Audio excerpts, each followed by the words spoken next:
2 Reis 20. Naquele tempo Ezequias ficou doente e quase morreu.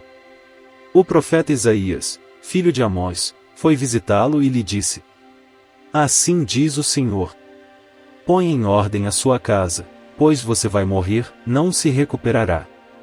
Ezequias virou o rosto para a parede e orou ao Senhor: Lembra-te, Senhor, como tenho te servido com fidelidade e com devoção sincera.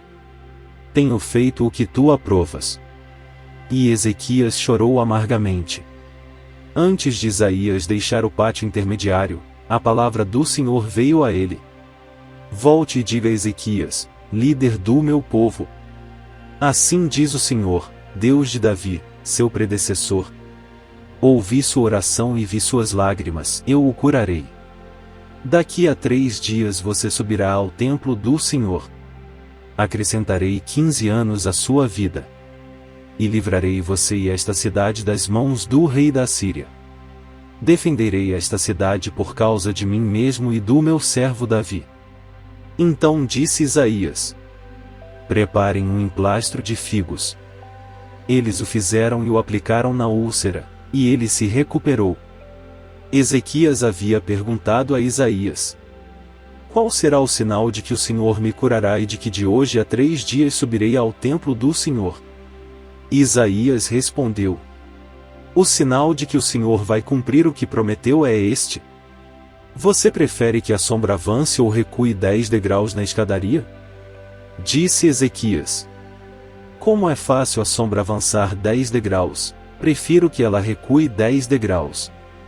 Então o profeta Isaías clamou ao Senhor, e este fez a sombra recuar os 10 degraus que havia descido na escadaria de Acais.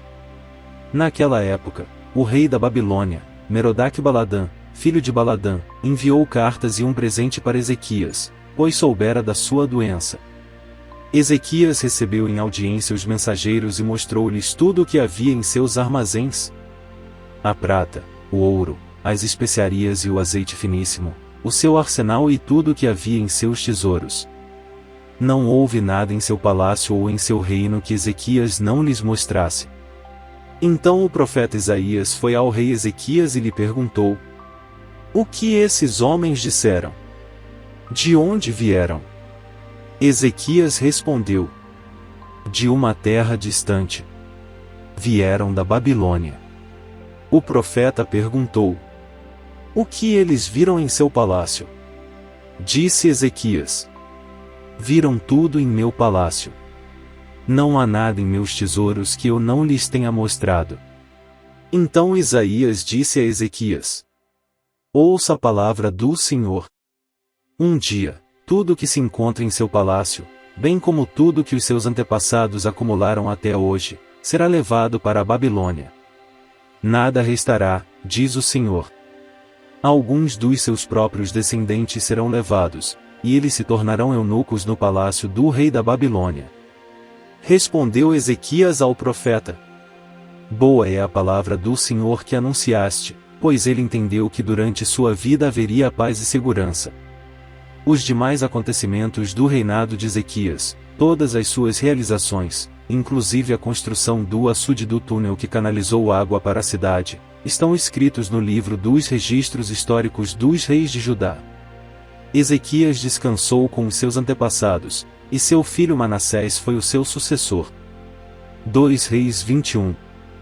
Manassés tinha 12 anos de idade quando começou a reinar e reinou 55 anos em Jerusalém. O nome de sua mãe era Efzibá.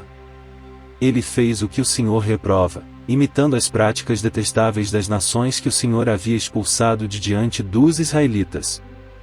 Reconstruiu os altares idólatras que seu pai, Ezequias, havia demolido e também ergueu altares para Baal e fez um poste sagrado para Zerá, como fizera Acabe, rei de Israel, inclinou-se diante de todos os exércitos celestes e lhes prestou culto. Construiu altares no templo do Senhor, do qual este havia dito: Em Jerusalém porei o meu nome. Nos 2 pátios do templo do Senhor ele construiu altares para todos os exércitos celestes. Chegou a queimar o próprio filho em sacrifício, praticou feitiçaria e adivinhação e recorreu a médiuns e a quem consultava os espíritos. Fez o que o Senhor reprova, provocando-o à ira. Ele tomou o poste sagrado que havia feito e o pôs no templo, do qual o Senhor tinha dito a Davi e a seu filho Salomão: neste templo e em Jerusalém, que escolhi dentre todas as tribos de Israel, porei o meu nome para sempre. Não farei os pés dos israelitas andarem errantes novamente, longe da terra que dei aos seus antepassados, se tão somente tiverem o cuidado de fazer tudo o que lhes ordenei e de obedecer a toda a lei que meu servo Moisés lhes deu. Mas o povo não quis ouvir. Manassés os desviou, a ponto de fazerem pior do que as nações que o Senhor havia destruído diante dos israelitas. E o Senhor disse por meio dos seus servos, os profetas: Manassés, rei de Judá, cometeu esses atos repugnantes. Agiu pior do que os amorreus que o antecederam e também levou Judá a pecar com os ídolos que fizera. Portanto, assim diz o Senhor, o Deus de Israel: causarei uma tal desgraça em Jerusalém e em Judá que os ouvidos de quem ouvir a respeito ficarão zumbindo.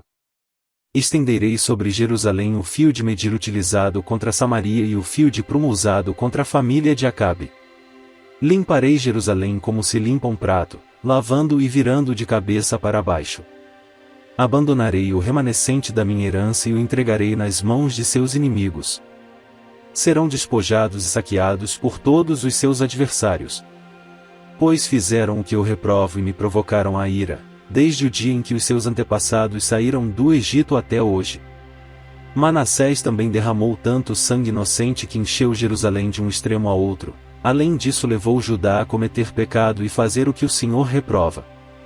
Os demais acontecimentos do reinado de Manassés e todas as suas realizações, inclusive o pecado que cometeu, estão escritos no livro dos registros históricos dos reis de Judá. Manassés descansou com os seus antepassados e foi sepultado no jardim do seu palácio, o jardim de Uzá.